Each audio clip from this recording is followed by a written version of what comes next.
Hello student, তোমাদের আজকে আমি 7 নম্বর অধ্যায় অর্থাৎ ভারতের শাসন বিভাগ এই অধ্যায়টা আলোচনা করব। এর আগে তোমাদের আমি 6 নম্বর অধ্যায় আলোচনা করেছি। যাদের সেই ক্লাসটা দেখা হয়নি তোমরা ডেসক্রিপশান বক্সে লিঙ্ক পেয়ে যাবে, সেখান থেকে তোমরা 6 নম্বর অধ্যায়টা দেখে নিতে পারবে। আজকে 7 নম্বর অধ্যায় অর্থাৎ ভারতের শাসন বিভাগ আলোচনা শুরু করছি। আমরা এই যে ভারতের যে শাসন বিভাগ পড়ব, এই শাসন বিভাগকে দুটো ভাগে ভাগ করে আমি আলোচনা করব। এক হচ্ছে কেন্দ্রের শাসন বিভাগ, আর একটা হচ্ছে রাজ্যের শাসন বিভাগ। আর আজকের ক্লাসটা যদি তোমরা মনোযোগ দিয়ে ভালো করে বুঝে নাও, এই 7 নম্বর অধ্যায় থেকে যা ছোট প্রশ্ন আসবে, সেটা এমসিকিউ হোক এসএকিউ হোক, তোমরা কিন্তু অনায়াসে অ্যান্সার করতে পারবে। তাহলে কি বললাম যে আমি আলোচনা করব কি শাসন বিভাগকে দুভাগে ভাগ করব। একটা হচ্ছে কেন্দ্রের শাসন বিভাগ আর একটা হচ্ছে রাজ্যের শাসন বিভাগ। এই যে কেন্দ্রের শাসন বিভাগ, এই কেন্দ্রের শাসন বিভাগের মধ্যে আমরা কি কি পড়ব? এই কেন্দ্রের শাসন বিভাগের মধ্যে আমরা পড়ব রাষ্ট্রপতি, উপরাষ্ট্রপতি, মন্ত্রিপরিষদ এবং তার সঙ্গে মন্ত্রিপরিষদের যে নেতা অর্থাৎ প্রধানমন্ত্রী। আমরা কেন্দ্রের ক্ষেত্রে কি কি পড়লাম? তাহলে রাষ্ট্রপতি, আমাদের রাষ্ট্রপতি সম্পর্কে জানতে হবে, উপরাষ্ট্রপতি সম্পর্কে জানতে হবে, মন্ত্রিপরিষদ সম্পর্কে জানতে হবে এবং মন্ত্রিপরিষদের নেতা অর্থাৎ প্রধানমন্ত্রী সম্পর্কে জানতে হবে। এবারে আমাদের রাজ্যের যে শাসন বিভাগ, রাজ্যের শাসন বিভাগের ক্ষেত্রে আমাদের রাজ্যপাল সম্পর্কে জানতে হবে, মন্ত্রী পরিষদ সম্পর্কে জানতে হবে এবং আর আমাদের কি জানতে হবে? আর আমাদের যেটা জানতে হবে সেটা হচ্ছে রাজ্যের মন্ত্রিপরিষদের নেতা অর্থাৎ বিধানসভার নেতা, তিনি হলেন মুখ্যমন্ত্রী। মুখ্যমন্ত্রী সম্পর্কে আমাদের জানতে হবে। চলো তাহলে এক এক করে আলোচনা করছি। প্রথমে রাষ্ট্রপতি সম্পর্কে যে তথ্যগুলো তোমাদের পরীক্ষার জন্য জানা দরকার সেগুলো একটু শুনে নেবে। প্রথমে তোমাদের জানা দরকার যে রাষ্ট্রপতির যোগ্যতা, অর্থাৎ পরীক্ষায় প্রশ্ন আসতে পারে রাষ্ট্রপতি পদপ্রার্থীর দুটি যোগ্যতা লেখো। সেক্ষেত্রে তোমাদের কি বলতে হবে যে এক হচ্ছে তাকে ভারতের নাগরিক হতে হবে, আর 2 নম্বর যোগ্যতা হচ্ছে তাকে কমপক্ষে 35 বছর বয়স্ক হতে হবে, অর্থাৎ রাষ্ট্রপতি পদপ্রার্থীকে কমপক্ষে 35 বছর বয়স্ক হতে হবে। এবারে যেটা জানতে হবে আমাদের নির্বাচন অর্থাৎ রাষ্ট্রপতির নির্বাচন পদ্ধতি। এখানে ভালো করে শুনবে, পার্লামেন্টের উভয় কক্ষের নির্বাচিত সদস্যদের দ্বারা এবং রাজ্যের আইনসভার নির্বাচিত সদস্যদের দ্বারা গঠিত একটি নির্বাচক সংস্থার দ্বারা রাষ্ট্রপতি নির্বাচিত হয়। তাহলে কি বললাম, রাষ্ট্রপতিকে কারা নির্বাচন করে এমএলএ এবং এমপিরা। এমএলএ কাদের বলা হয়? আগে এমপি বলবে, ঠিক আছে? এমপি এবং এমএলএরা। এমপি কাদের বলা হয়? কেন্দ্রের যে আইনসভা থাকে, কেন্দ্রের আইনসভার সদস্যদের, সেটা উভয় কক্ষ, সেটা রাজ্যসভা হতে পারে, লোকসভা হতে পারে। তাহলে আরেকবার শুনে নাও যে রাষ্ট্রপতি কিভাবে নির্বাচিত হয়। কেন্দ্রের আইনসভার উভয় কক্ষের সদস্য এবং রাজ্যের বিধানসভার সদস্যদের দ্বারা গঠিত একটি নির্বাচক সংস্থার মাধ্যমে রাষ্ট্রপতি নির্বাচিত হয়ে থাকে। তারপরে জানতে হবে রাষ্ট্রপতির কার্যকাল। রাষ্ট্রপতির কার্যকাল হচ্ছে 5 বছর। এবারে রাষ্ট্রপতি যদি কোনো রকম সমস্যা সৃষ্টি করে, অর্থাৎ সে কাজ করতে অক্ষম থাকে বা কোনো রকম দুর্নীতি করেছে বলে মনে হয়, তাহলে কিন্তু তাকে অপসারণও করা যায়। সেই যে অপসারণের একটা পদ্ধতি আছে নির্দিষ্ট, এই রাষ্ট্রপতিকে অপসারণের যে পদ্ধতি সেটাকে বলা হয় ইমপিচমেন্ট পদ্ধতি। এবারে তোমাদের পরীক্ষায় আসতে পারে যে ইমপিচমেন্ট পদ্ধতি সম্পর্কে লেখো। এটা একটু ভালো করে শুনে নাও যে এক্ষেত্রে 14 দিন পূর্বে পার্লামেন্টের যে কোনো কক্ষে প্রস্তাব উত্থাপন করতে হবে। পার্লামেন্টের যে কোনো কক্ষে 14 দিন পূর্বে প্রস্তাব উত্থাপন করতে হবে, আর প্রস্তাবটি উভয় কক্ষের 2/3 সমর্থন করলে অপসারিত হবে।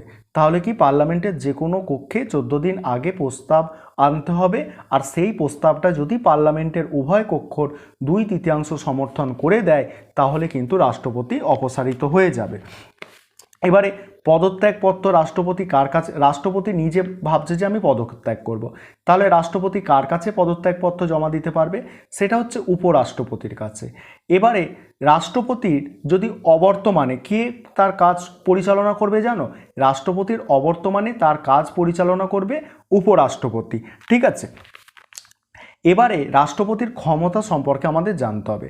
ক্ষমতাগুলো আমি আলোচনা করছি এইভাবে যে শাসন সংক্রান্ত ক্ষমতা দুটো তোমাদের বলবো, আইন সংক্রান্ত ক্ষমতা বলবো, অর্থ সংক্রান্ত ক্ষমতা বলবো, বিচার সংক্রান্ত ক্ষমতা বলবো, আর জরুরি অবস্থা সংক্রান্ত ক্ষমতা বলবো। ভালো করে শোনো। এবারে যদি বলে যে রাষ্ট্রপতির দুটি শাসন সংক্রান্ত ক্ষমতা লেখো, তখন তোমাদের লিখতে হবে যে প্রধানমন্ত্রী এবং প্রধানমন্ত্রীর পরামর্শে অন্যান্য মন্ত্রীদের নিয়োগ করেন, এটা একটা ক্ষমতা। 2 নম্বর ক্ষমতা হচ্ছে রাজ্যপালকে, বিভিন্ন রাজ্যের যে রাজ্যপাল তো তাকে কে নিয়োগ করে জানো, রাষ্ট্রপতি নিয়োগ করে। ঘুরিয়ে প্রশ্ন আসতে পারে, তোমরা টেস্ট পেপারেও বা বিভিন্ন ইয়ারের প্রশ্নপত্রে পাবে যে রাজ্যপালকে কে নিয়োগ করে, তখন তোমরা বলে দিতে পারবে যে রাষ্ট্রপতি নিয়োগ করে। তারপর সুপ্রিম কোর্ট বা হাইকোর্টের বিচারপতিদের রাষ্ট্রপতি নিয়োগ করে। এই গেল শাসন সংক্রান্ত ক্ষমতা। এবারে আইন সংক্রান্ত ক্ষমতা। আইন সংক্রান্ত ক্ষমতার মধ্যে তোমরা লিখবে 1 নম্বর যে রাজ্যসভায় 12 জনকে মনোনীত করতে পারে এবং লোকসভায় 2 জনকে মনোনীত করতে পারে। তারপরে বিল আইনে পরিণত হয় না, রাষ্ট্রপতির সম্মতি ছাড়া কোনো বিল আইনে পরিণত হয় না। আরেকটা এখানে গুরুত্বপূর্ণ, উভয় কক্ষের যৌথ অধিবেশন রাখতে পারে। হ্যাঁ, রাষ্ট্রপতি উভয় কক্ষের যৌথ অধিবেশন রাখতে পারে। উভয় কক্ষ বলতে লোকসভা এবং রাজ্যসভা, ঠিক আছে। মনে রাখবে এটা যে কে যৌথ অধিবেশন ডাকে, রাষ্ট্রপতি ডাকে। আবার সভাপতিত্ব করে কে জানো, স্পিকার। তখন কিন্তু ভেবো না যে রাষ্ট্রপতিই তাদের সভাপতিত্ব করবে, না, একদম না। সভাপতিত্ব করে স্পিকার, কিন্তু কোনো সমস্যা দেখা দিলে যে যৌথ অধিবেশন ডাকতে হবে, তখন কিন্তু রাষ্ট্রপতি যৌথ অধিবেশন ডাকে। এবারে বলছে পার্লামেন্টের অধিবেশন বন্ধ থাকাকালে জরুরি প্রয়োজনে রাষ্ট্রপতি কেন্দ্র এবং যুগ্ম তালিকার কোনো বিষয় কি অর্ডিন্যান্স জারি করতে পারে। অর্ডিন্যান্স মানে কি জানো, আইনের মতো কার্যকর হবে।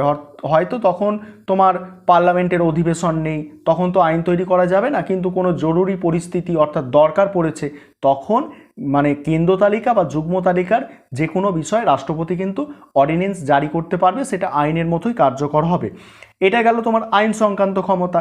এবারে অর্থ সংক্রান্ত ক্ষমতা। অর্থ সংক্রান্ত ক্ষমতা দুটো তোমরা লিখবে যে আকস্মিক তহবিল গঠন করতে পারে। হ্যাঁ, আকস্মিক তহবিল গঠন করতে পারে। আরেকটা সবথেকে ইম্পর্টেন্ট যে মানে পার্লামেন্টে যখন অর্থ বিল পাস করা হয়, ঠিক আছে, যখন অর্থ বিল বা বাজেট পাস করা হয়, তখন সেটা কি রাষ্ট্রপতির সুপারিশক্রমে পাস করা হয়। অর্থাৎ রাষ্ট্রপতিকে আগে সুপারিশ নেওয়া হয়, তারপরে পার্লামেন্টে অর্থ বিল বা বাজেট পাস করা হয়। এটা কিন্তু তোমাদের খেয়াল রাখতে হবে।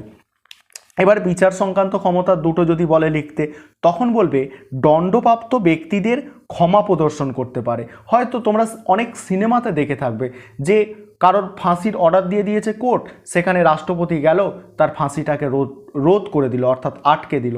এইভাবে যে দণ্ডপ্রাপ্ত ব্যক্তিকে কি ক্ষমা প্রদর্শন করতে পারে। দ্বিতীয় হচ্ছে সুপ্রিম কোর্ট ও হাইকোর্টের বিচারপতিদের নিয়োগ করতে পারে। এবারে জরুরি অবস্থা সংক্রান্ত ক্ষমতা খুব গুরুত্বপূর্ণ। এখানে 3 রকম জরুরি অবস্থা রাষ্ট্রপতি ঘোষণা করতে পারে। ভালো করে শুনবে। 1 নম্বর হচ্ছে জাতীয় জরুরি অবস্থা, 2 নম্বর হচ্ছে রাজ্যের শাসনতান্ত্রিক অচল অবস্থা সংক্রান্ত জরুরি অবস্থা, আর একটা হচ্ছে আর্থিক জরুরি অবস্থা। এবার প্রত্যেকটা ধারায় উল্লেখ করে আছে। যেমন জাতীয় জরুরি অবস্থা, এটা আছে তোমার 352 নম্বর ধারায়। রাজ্যের শাসনতান্ত্রিক অচল অবস্থা, এটা আছে তোমার 356 নম্বর ধারায়। আর আর্থিক জরুরি অবস্থা, এটা আছে তোমার 360 নম্বর ধারায়। তাহলে 52, 56 আর 60, 352, 356, 360। প্রথমে ছিল জাতীয় জরুরি অবস্থা, তারপর রাজ্যের শাসনতান্ত্রিক অচল অবস্থা, তারপরে আর্থিক জরুরি অবস্থা। এখানে একটা ছোট্ট তথ্য তোমাদের বলে দিই যে জাতীয় জরুরি অবস্থা কিন্তু 3 বার এখনো পর্যন্ত জারি করা হয়েছিল, 1962 সালে, 71 সালে এবং 75 সালে। আর যে জরুরি অবস্থা এখনো জারি করা হয়নি সেটা হচ্ছে আর্থিক জরুরি অবস্থা। এবারে এখানে তোমাদের পরীক্ষায় আসতেই পারে যে প্রথম রাষ্ট্রপতি কে ছিল। ডক্টর রাজেন্দ্র প্রসাদ ছিল প্রথম রাষ্ট্রপতি। যদি বলে বর্তমানে রাষ্ট্রপতি কে, বর্তমানে রাষ্ট্রপতি তোমরা লিখে দিতে পারবে যে রামনাথ কোবিন্দ হচ্ছে বর্তমান রাষ্ট্রপতি। এই আমরা রাষ্ট্রপতি সম্পর্কে তথ্যগুলো জেনে গেলাম। এবারে আমাদের জানতে হবে উপরাষ্ট্রপতি সম্পর্কে। এখানে তোমাদের প্রথমেই বলবো যে উপরাষ্ট্রপতির যোগ্যতা, রাষ্ট্রপতির যা যোগ্যতা ছিল উপরাষ্ট্রপতি হতে গেলে একই যোগ্যতা দরকার, অর্থাৎ তাকেও ভারতের নাগরিক হতে হবে, 35 বছর কি বয়স্ক হতে হবে। নির্বাচন, কার্যকাল, পদচ্যুতি সব কিন্তু রাষ্ট্রপতির মতো, অর্থাৎ রাষ্ট্রপতি যেভাবে নির্বাচিত হন উপরাষ্ট্রপতি সেইভাবেই নির্বাচিত হবে। রাষ্ট্রপতির কার্যকাল 5 বছর, উপরাষ্ট্রপতির কার্যকালও 5 বছর হবে। পদচ্যুত, ইমপিচমেন্ট পদ্ধতিতে রাষ্ট্রপতিকে পদচ্যুত করা যায়, উপরাষ্ট্রপতিকেও পদচ্যুত করতে গেলে ইমপিচমেন্ট পদ্ধতির মাধ্যমে পদচ্যুত করতে হবে। এই গেল উপরাষ্ট্রপতির ব্যাপার। এবারে আমরা জানব মন্ত্রী পরিষদ। প্রথমেই বলে রাখি তোমাকে, মন্ত্রী পরিষদের কার্যকাল অর্থাৎ মন্ত্রী পরিষদের কার্যকালের সময়সীমা 5 বছর। এবারে মন্ত্রীদের তো মন্ত্রিসভা যে আছে, মন্ত্রিসভায় 3 ধরনের মন্ত্রী থাকে। সব থেকে যারা বেশি ক্ষমতাবান, কম সংখ্যক মন্ত্রী, তারা হচ্ছে ক্যাবিনেট মন্ত্রী।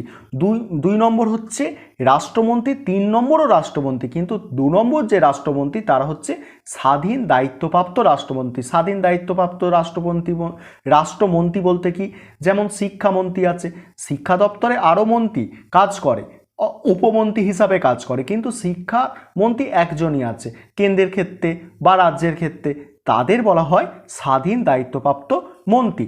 এটা মাথায় রাখবে যে কয় ধরনের মন্ত্রী থাকে, 3 ধরনের। একটা হচ্ছে ক্যাবিনেট মন্ত্রী, কেন্দ্রের কথা বলছি।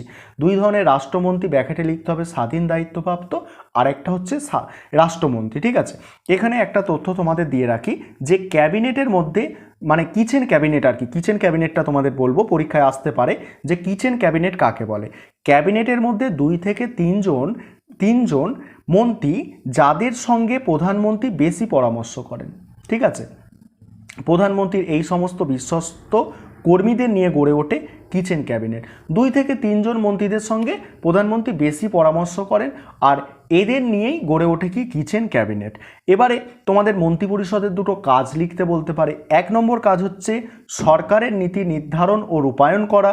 2 নম্বর কাজ হচ্ছে মন্ত্রী পরিষদকে আইন প্রণয়নে উদ্যোগ নিতে হয়। এবারে আমরা জানবো প্রধানমন্ত্রী সম্পর্কে। মন্ত্রী পরিষদের রাখি যিনি নেতা তিনি হচ্ছেন প্রধানমন্ত্রী। প্রধানমন্ত্রী সম্পর্কে জানবো 75-এর 1 নম্বর ধারা অনুসারে রাষ্ট্রপতি প্রধানমন্ত্রীকে নিযুক্ত করেন। মাথায় রাখবে এটা যে রাষ্ট্রপতি প্রধানমন্ত্রীকে নিযুক্ত করেন, সেটা বলতে পারে সংবিধানের কত নম্বর ধারা, সেটা হচ্ছে 75-এর 1 নম্বর ধারা। দ্বিতীয় প্রশ্ন এখান থেকে আসতে পারে যে প্রধানমন্ত্রীর কার্যকাল কতদিন। প্রধানমন্ত্রীর কার্যকাল কিন্তু 5 বছর। এবারে বলতে পারে প্রধানমন্ত্রীর 2টি কাজ লেখো। তোমরা বলবে 1 নম্বর পয়েন্ট করে দেবে যে লোকসভার নেতা হিসাবে। লোকসভার নেতা হিসাবে মানে কি, লোকসভার অধিবেশন কখন বসবে, কতদিন চলবে, কি কি নিয়ে আলোচনা হবে, এই সমস্ত কিছু প্রধানমন্ত্রী ঠিক করে। এটা গেল 1 নম্বর প্রধানমন্ত্রীর কাজ। 2 নম্বর প্রধানমন্ত্রীর কাজ লিখবে যে রাষ্ট্রপতির পরামর্শদাতা হিসাবে। সেখানে লিখবে কি, রাষ্ট্রপতির সঙ্গে মন্ত্রিসভার যোগাযোগ রক্ষা করে কে জানো, প্রধানমন্ত্রী। এই 2টো কাজ গেল। তারপরে আমাদের ফার্স্ট মানে প্রথম প্রধানমন্ত্রীকে এবং সর্বশেষ মানে বর্তমান প্রধানমন্ত্রীকে জেনে রাখতে হবে। প্রথম প্রধানমন্ত্রী তোমরা সবাই জানো জওহরলাল নেহরু, আর বর্তমানের প্রধানমন্ত্রীর নাম কি, নরেন্দ্র দামোদর দাস মোদি। ঠিক আছে, এবারে আমরা রাজ্যপাল সম্পর্কে জানবো। এবারে আমরা রাজ্যের ক্ষেত্রে চলে আসছি, রাজ্যের রাজ্যপাল সম্পর্কে জানবো। এখানে প্রথম রাজ্যপাল সম্পর্কে যেটা তোমাদের মাথায় রাখতে হবে যে 153 নম্বর ধারা অনুসারে প্রত্যেক রাজ্যে 1 জন করে রাজ্যপাল থাকবে। আবার ব্যতিক্রমও হতে পারে, অর্থাৎ 2 বা ততোধিক রাজ্যের জন্য একটা কেবল রাজ্যপাল থাকে। বর্তমানে সেরকম আছে। অসম এবং নাগাল্যান্ডের জন্য কেবলমাত্র 1টি রাজ্যপাল আছে। প্রশ্ন আসতে পারে যে কোন 2টো রাজ্যের জন্য 1টি মাত্র রাজ্যপাল আছে, তখন তোমাদের অ্যান্সার করতে হবে অসম এবং নাগাল্যান্ডের জন্য কেবলমাত্র 1টি রাজ্যপাল আছে। এবারে রাজ্যপালের যোগ্যতা, ওই রাষ্ট্রপতি উপরাষ্ট্রপতির যেরম যোগ্যতা ছিল 35 বছর বয়স্ক হতে হবে, ভারতের নাগরিক হতে হবে, রাজ্যপালের ক্ষেত্রেও সেটা একই, অর্থাৎ 35 বছর বয়স্ক হতে হবে, ভারতের নাগরিক হতে হবে। এবারে বলছি রাজ্যপালের কার্যাবলী। দুটো কাজ যদি পরীক্ষায় আসে লেখার জন্য, তখন কি লিখবে, যে রাজ্যপাল সংশ্লিষ্ট বিধানসভার সংখ্যাগরিষ্ঠ দলের নেতাকে মুখ্যমন্ত্রী হিসাবে নিয়োগ করেন, আর রাজ্যপালের সম্মতি ছাড়া অর্থ বিল রাজ্য আইনসভায় উত্থাপন করা যায় না। এবারে আরও এখান থেকে জেনে রাখতে হবে যে রাজ্যপালকে কে শপথ বাক্য পাঠ করান। রাজ্যপালকে শপথ বাক্য পাঠ করান সুপ্রিম কোর্টের প্রধান বিচারপতি, আর সুপ্রিম কোর্টের প্রধান বিচারপতি। এবং রাজ্যপালের অনুপস্থিতিতে কে কাজ পরিচালনা করে জানো? রাজ্যপালে এই সুপ্রিম কোর্টের প্রধান বিচারপতি।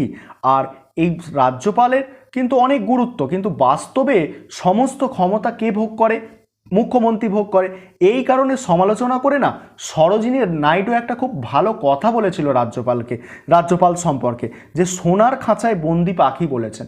এইটা তোমাদের পরীক্ষা আসতে পারে, কোটেশন দেবে, কোটেশনে দিয়ে বলবে সোনার খাঁচায় বন্দি পাখি বলেছে রাজ্যপালকে। কে বলেছে? অ্যান্সার হবে কাই, সরোজিনী নাইডু বলেছেন। এবারে রাজ্যপালের স্বেচ্ছাধীন ক্ষমতা, এটা জানতে হবে যে রাজ্যপালের কোশ্চেন আসতে পারে রাজ্যপালের স্বেচ্ছাধীন ক্ষমতা কি। তখন তোমাকে লিখতে হবে যে রাজ্যপালের স্বেচ্ছাধীন ক্ষমতা বলতে এমন এক বিশেষ ক্ষমতাকে বোঝায় যা প্রয়োগ করার জন্য তিনি মুখ্যমন্ত্রী বা মন্ত্রী পরিষদের সঙ্গে পরামর্শ করতে বাধ্য নন, এবং যে ক্ষমতার বৈধতা নিয়েও বিচার করা যায় না। অর্থাৎ সেই ক্ষমতা প্রয়োগ করার জন্য তিনি মুখ্যমন্ত্রী বা মন্ত্রী পরিষদের সঙ্গে পরামর্শ করবে এরকম বাধ্যবাধকতা নেই, আর তার বৈধতা নিয়েও মানে প্রশ্ন তোলা যাবে না। ঠিক আছে, এরকম যদি বলে যে একটা রাজ্যপালের স্বেচ্ছাধীন ক্ষমতার নাম বলো, তখন তোমাদের অ্যান্সার করতে হবে তত্ত্বগতভাবে রাজ্যপাল মন্ত্রীদের মধ্যে দপ্তর বন্টন এবং শপথ বাক্য পাঠ করান। এবারে আমাদের জানতে হবে রাজ্যের মন্ত্রিপরিষদ। রাজ্যের মন্ত্রিপরিষদেরও কার্যকাল 5 বছর। ঠিক আছে, এখানেও 3 ধরনের মন্ত্রী থাকে, ক্যাবিনেট মন্ত্রী, রাষ্ট্রমন্ত্রী যারা স্বাধীন দায়িত্বপ্রাপ্ত, আর একটা হচ্ছে রাষ্ট্রমন্ত্রী। তাহলে 3 ধরনের, একজন হচ্ছে ক্যাবিনেট মন্ত্রী, একজন হচ্ছে কি অনেকজনই থাকে, মানে তিনটে ক্যাটাগরিতে ভাগ করা হয়, ক্যাবিনেট মন্ত্রী, রাষ্ট্রমন্ত্রী যারা স্বাধীন দায়িত্বপ্রাপ্ত, আরেকটা হচ্ছে রাষ্ট্রমন্ত্রী। এবারে বলতেই পারে যে রাজ্যের মন্ত্রিসভার দুটো কাজ, নীতি নির্ধারণ ও রূপায়ণ করা 1 নম্বর কাজ, 2 নম্বর কাজ হচ্ছে শাসন বিভাগকে নিয়ন্ত্রণ করা। এবারে মুখ্যমন্ত্রী হচ্ছে প্রকৃত শাসক। মুখ্যমন্ত্রীর কার্যকাল কতদিন?